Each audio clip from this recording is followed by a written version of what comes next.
from things that shine.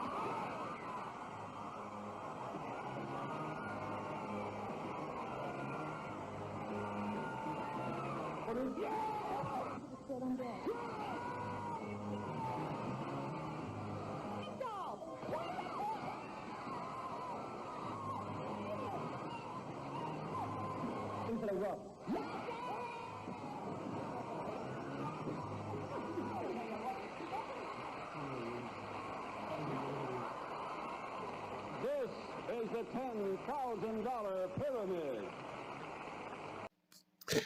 The Pyramid franchise is one of the most popular game shows in the entire world. Created by the legendary Bob Stewart, the simple word association game had its roots in the $10,000 Pyramid, which debuted way back in 1973. Since then, it's the phoenix that always rises from the ashes, with at least one run in every decade since. The most successful era being the $25,000 Pyramid, which ran from 1982 to 1988, minus a brief period where it was replaced by Blackout, only to be brought back a couple of months later by popular demand. It's a highly successful franchise, and it really added to the career of its longtime host, Dick Clark. But despite its success, it did have its downtimes. One era in particular is the 2002 to 2004 version, which some consider to be a low point in the franchise. Actor, author Alan Thicke. And from Ripley's Believe It or Not and House Wars, it's Kelly Packard. Today on Pyramid. And now, here's the host of Pyramid, Donnie Osmond. Thank you very much. Thank you. Hello and welcome to Pyramid. Nice of you to join us. $25,000 to be won in the winner's circle today. And with a little luck, I'll be giving it away to one of these nice people over here. Let me introduce you to them. First of all, this era, simply known as Pyramid, aired in daily syndication from 2002 to 2004 and was hosted by famous singer Donny Osmond, hence entering the era the colloquial nickname Donnymid.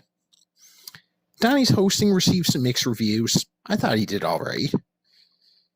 The fans were also dissatisfied with many of the changes made to the front game.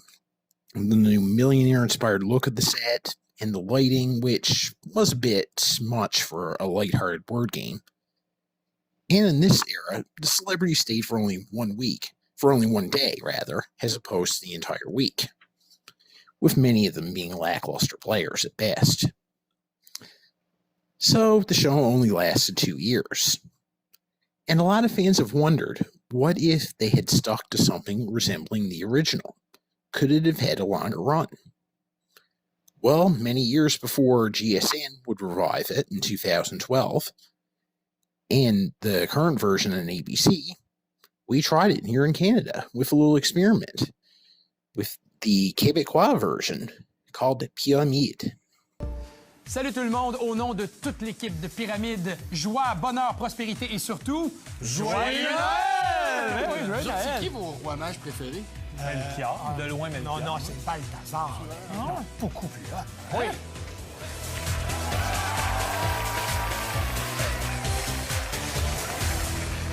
Bon vendredi tout le monde, joyeux Noël encore une fois, bienvenue dans notre studio 43. Sébastien Benoît vous dit qu'on va deviner et faire deviner les mots dans la prochaine demi-heure. Un beau cadeau de Noël en famille, entre amis. Merci de nous avoir choisis. Spécial jeunesse, toute la semaine on est à...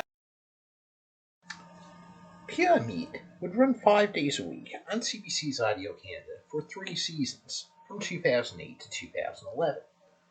The show was hosted by veteran host Sébastien Benoît.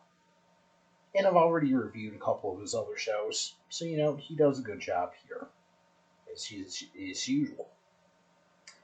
Essentially what we ended up with was a hybrid of Donnymid and Classic Pyramid. 2 celebrities stay for the week, each teaming with a contestant.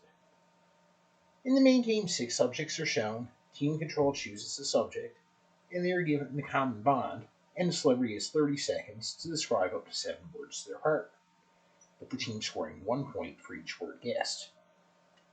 In the second round, the contestants and celebrities swap roles, and for the third round, they choose who will give and who will receive.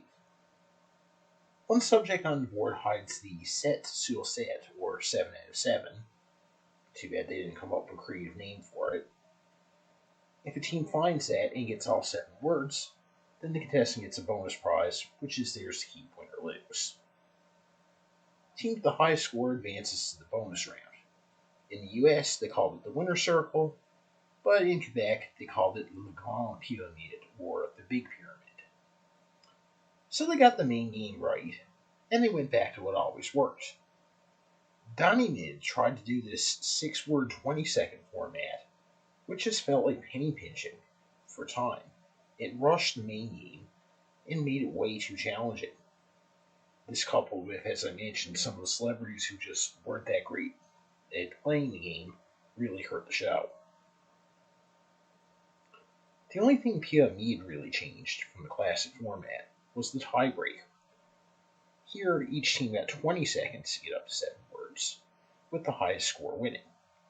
If both teams tie, it comes down to whoever got the last answer in the quickest time. Unlike the classic pyramid, where it came down to time only for a 7-7 tie, and otherwise they'd play another tiebreaker. I happen to prefer the Quebecois format. Although an extended tiebreaker is exciting, it can eat up considerable time and make the rest of the show feel rushed. For the Grand Pyramid, it's the classic winner's circle format. One player gives, the other receives. The clue giver has 60 seconds to get their partner to guess up to 6 subjects. For each, the giver begins listing off items that fit into the subject, with strict rules on only giving a list, not using prepositional phrases. Well, we all know the rules. We're all pretty familiar with it, so I won't go into detail. For each subject to guess, the contestant gets money, and if they get all 6 in 60 seconds or less, then the contestant wins $1,000. Another main game is then played with the same 2 players, but swapping celebrity partners. The contestant who wins the most money returns on the next show as the champion, and can stay on for up to 5 days. Now, if a player should win both games, then they'll play the second Grand Pyramid for $2,000. So this means a contestant can win up to $3,000 plus the 2 bonus prizes each day, which is a little bit of a low budget for that era, but at least we got a nice compromise versus Donnymid. Keeping the classic main game, keeping the same celebs all week, and bringing in a veteran host. But they kept the look and feel of Donnymid, and did touch on the Donnymid 6-20 format for the tiebreaker, but that was it. As far as I'm concerned, this is pretty much what Donnymid should have been. All it was missing was a bigger budget. And had they followed suit, they probably could have gotten a longer run. And maybe would have never even seen the GSN or later ABC revivals. It is interesting to note that the 6-20 format has never been tried again. So that's going to do it for this edition of the Games of Canada. On behalf of all of us, I'm Mark Power, saying long may your big chip drop.